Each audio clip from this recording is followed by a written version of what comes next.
فرمایا سبت علی مصائب لو انہا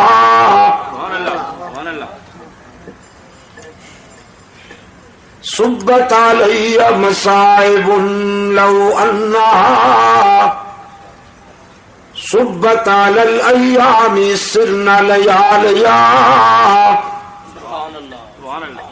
سیدہ فاطمہ رضی اللہ تعالی عنہ فرماتی ہے اس دن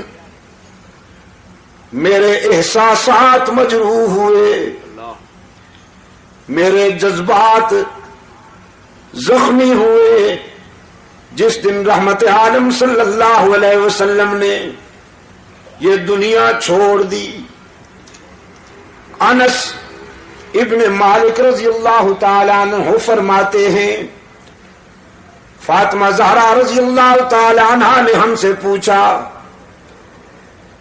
میرے ابا کو کہاں چھوڑ کر آئے ہو؟ عرض کیا فاطمہ ہم تیرے والد گرامی کو مرقد میں قبر میں سلا کے آئے ہیں. سیدہ فاطمہ نے پوچھا رحمت عالم کے جسد اطہر پہ تم نے خاک بھی ڈالی ہوگی نا، مٹی بھی ڈالی ہوگی؟ عرض کیا ہاں بنت رسول خاک ڈال کے آئے ہیں.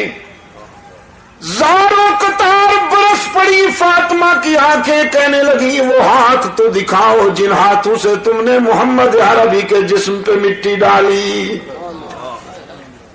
وہ دل کہاں سے لائے تھے، وہ دل کہاں سے لائے تھے کہ تم نے رحمت عالم صلی اللہ علیہ وسلم کے جسم پہ مٹی ڈالی؟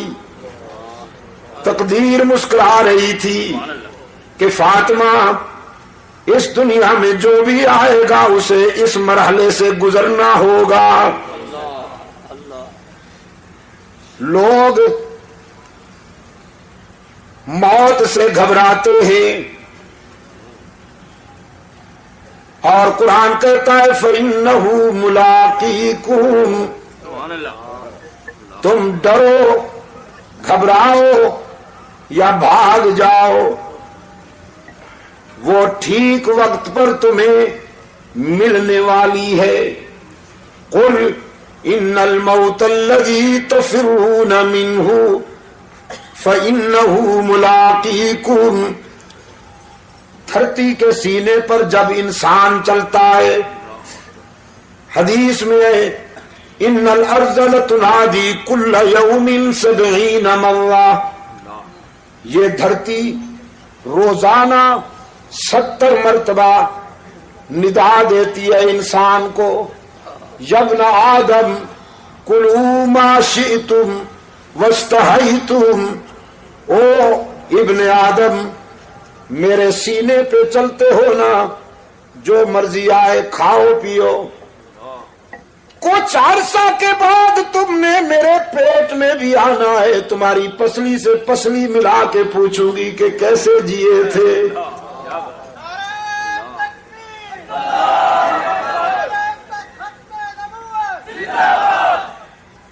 اپنی راحتوں میں انجام کو نہ بھول جانا، اپنی خوشیوں میں موت کو نہ بھول جانا کہ وہ ٹھیک وقت پہ آنے والی ہے.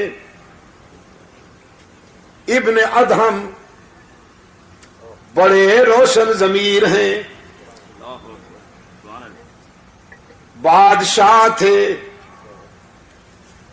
زر و سیم کی فراوانی تھی، خدام کا لشکر ہر وقت ان کے اشارہ ابرو کا منتظر ہوا کرتا تھا.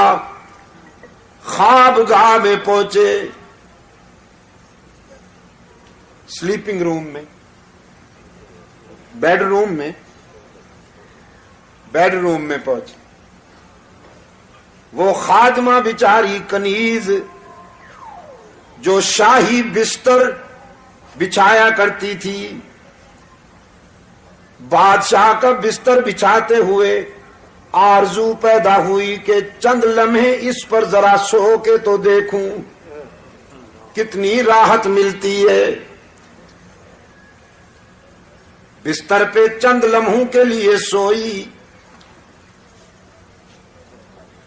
جسم جو مٹی پہ لیٹا کرتا تھا، سنگریزوں پہ لیٹا کرتا تھا، وہ اطلس و کم خواب کی چادروں والے شاہی بستر پہ لیٹا تو نیند نے اپنی آغوش میں دبوچ لیا اس کنیز کو.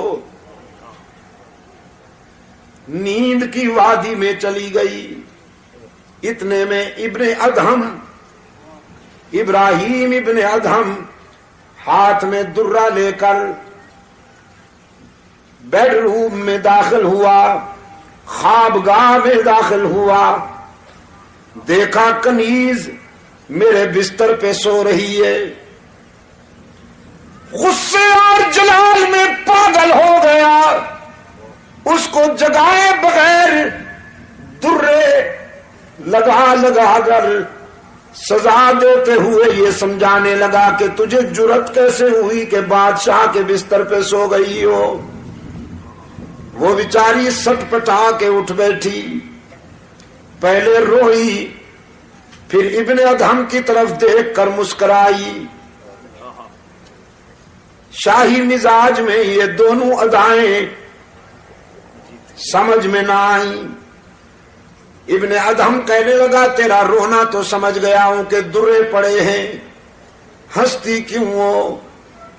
وہ کنیز کہنے لگی ہنستی روئی تو اس لیے ہوں کہ تیرے درے نے میرا چمڑا ادھیڑ ڈالا ہے، اور ہنستی اس لیے ہوں کہ اس بستر پہ 5 منٹ سوئی ہوں تو 5 چابک نقد لگ گئے ہیں. جو ساری زندگی سو رہا ہے پتہ نہیں اسے کتنے چابک سہنے پڑیں گے.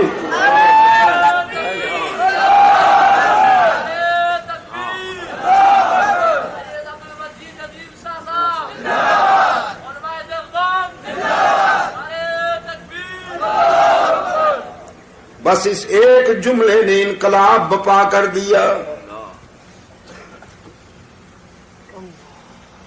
تاج اتارا، شاہی لباس اتارا، ساری رات مصلے پر روتا رہا،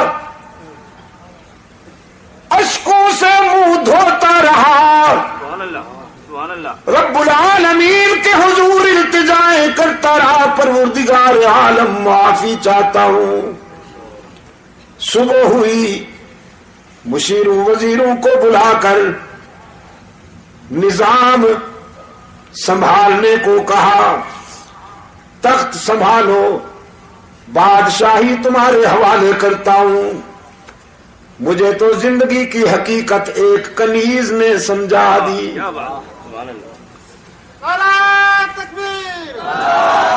اب شاہی تخت پہ نہیں بیٹھوں گا، اب تو اس کو راضی کرنے کی کوشش کروں گا. قرآن کریم اسی حقیقت کی طرف متوجہ کرتا ہے. دنیا میں آ کر اپنے پیدا کرنے والے کو نہ بھول جاؤ، جس نے راحتیں عطا کی ہیں، جس نے مسکراہٹیں عطا کی ہیں. نہیں معلوم آپ کو کہ اس آنکھ کی کیا قیمت ہے، لیکن جیب میں ڈال کر لے جائیے اربوں روپے کا چیک، منڈی میں آنکھ خرید کیجئے نہیں ملے گی. اس نے بغیر کسی قیمت کے یہ نعمت تجھے عطا کر دی. قرآن کریم یاد دہانی کراتا ہے، أَلَمْ نَجْعَلْ لَهُ عَيْنَيْنِ وَلِسَانًا وَشَفَتَيْنِ وَهَدَيْنَاهُ النَّجْدَيْنِ. اے ابن آدم، غور کیا کبھی تو نے اپنی 5 فٹ کی اس کائنات میں دور تک نظر نہیں جاتی تو اپنی اس 5 فٹ کی کائنات پر غور کرنا، تیرا پیدا کرنے والا تجھے سمجھ میں آ جائے گا. تیرے چہرے میں یہ دو چراغ جلانے والا کون ہے؟ تیرے گوشت کے ایک ٹکڑے کو دیکھنا سکھا دیا، گوشت کے ایک ٹکڑے کو سننا سکھا دیا، گوشت ہی کے ایک ٹکڑے کو بولنا سکھا دیا۔ تو پختونستان میں رہتا ہے تو یہ پشتو بولتی ہے، انگلستان میں رہتا ہے تو یہ انگلش بولتی ہے، پنجاب میں رہتا ہے تو یہ پنجابی بولتی ہے، سندھ میں رہتا ہے تو یہ سندھی بولتی ہے، عرب میں رہتا ہے تو یہ عربی بولتی ہے، چین میں رہتا ہے تو یہ مکھیوں کی طرح بھن بھنا کر چینی بولتی ہے۔ جہاں تو رہتا ہے وہاں یہ اسی زبان میں اسی لہجے میں تیری نوکری کرتی ہے۔ زبان بدلنے کی ضرورت نہیں، اسپیئر پارٹس کی دکان پر جانے کی ضرورت نہیں۔ ہاتھوں کو قوت لامسا عطا کی، پاؤں کو قوت ماشی عطا کی، دماغ کو قوت حافظہ عطا کی۔ رب العالمین نے فرمایا وَفِي أَنفُسِكُمْ أَفَلَا تُبْصِرُونَ۔ کبھی اپنی ذات پہ غور کرو نا، ہم نے تمہاری ذات میں بھی عبرت اور بصیرت کے بہت سارے مناظر دکھائے ہیں تمہیں۔ جب اس قدر مہربانی کی ہے تو پھر تمہاری جبین بھی میرے سوا کسی کے آگے نہیں جھکنی چاہیے۔ قرآن پاک نے فرمایا ام کنتم شہداء اذ حضر یعقوب الموت اذ قال لبنیہ ما تعبدون۔ یاد ہے کچھ؟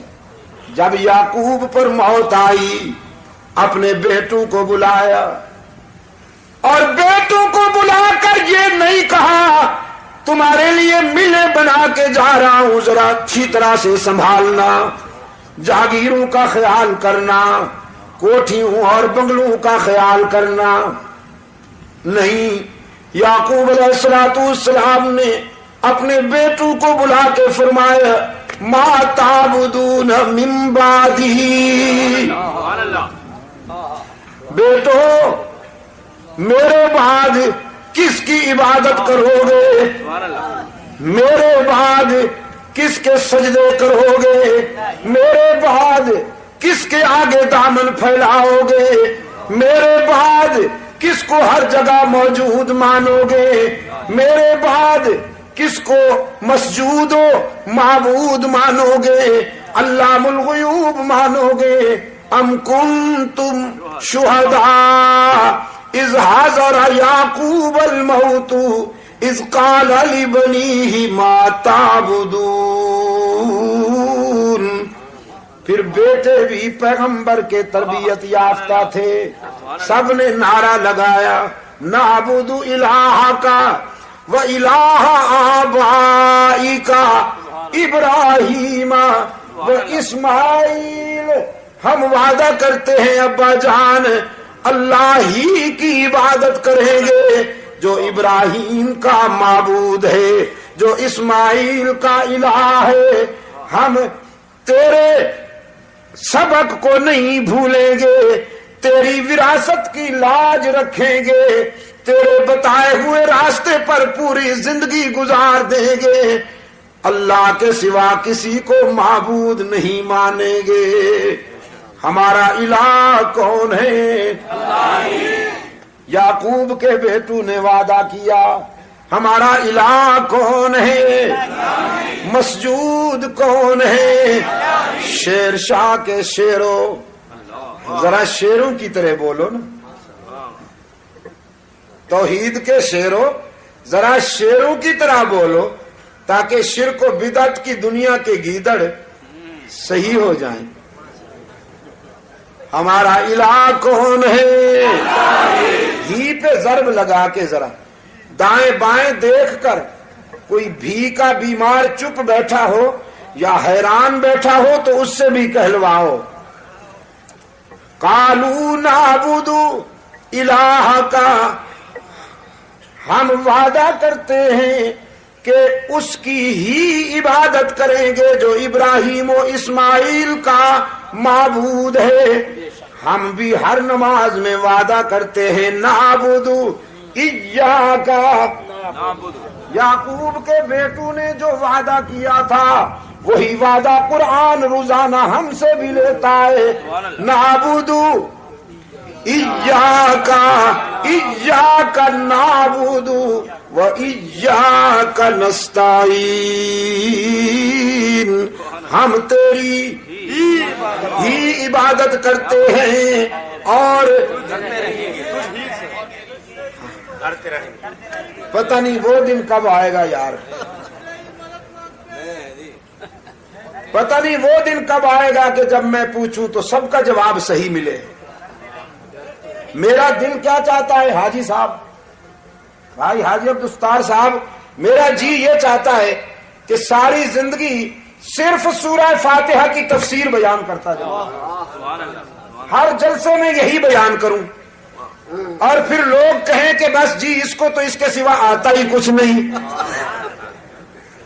ہاں، رکابت کے مارے ہوئے بد نصیب، حسد کے بیمار یہ کہیں کہ شاہ صاحب کو تو اس کے سوا آتا ہی کچھ نہیں، اور حشر میں یہ میرے گواہ بن جائے اللہ کے سامنے کہ اس کو تو اس کے سوا کچھ آتا ہی نہیں تھا۔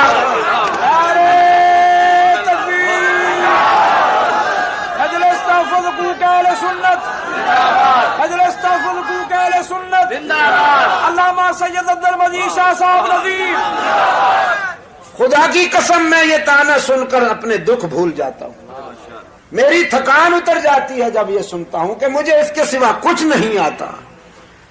دنیا کے 24 ملکوں نے اللہ نے مجھے پہنچایا ہے، میں سچ کہتا ہوں یہی کہا ہے جو آپ کے سامنے کہہ رہا ہوں۔ یورپ میں، انڈیا میں، مڈل ایسٹ میں، افریقہ میں جہاں پہنچا ہوں یہی پیغام دیا ہے، اور یہاں کراچی میں تو ہاں جی تقریباً 20 سال سے اوپر ہو رہے ہیں، لیکن اب بھی جب میں پوچھتا ہوں تو بعض لہجے قابل اصلاح نظر آتے ہیں۔ پتہ نہیں وہ دن کب آئے گا کہ سب کا جواب صحیح ہو۔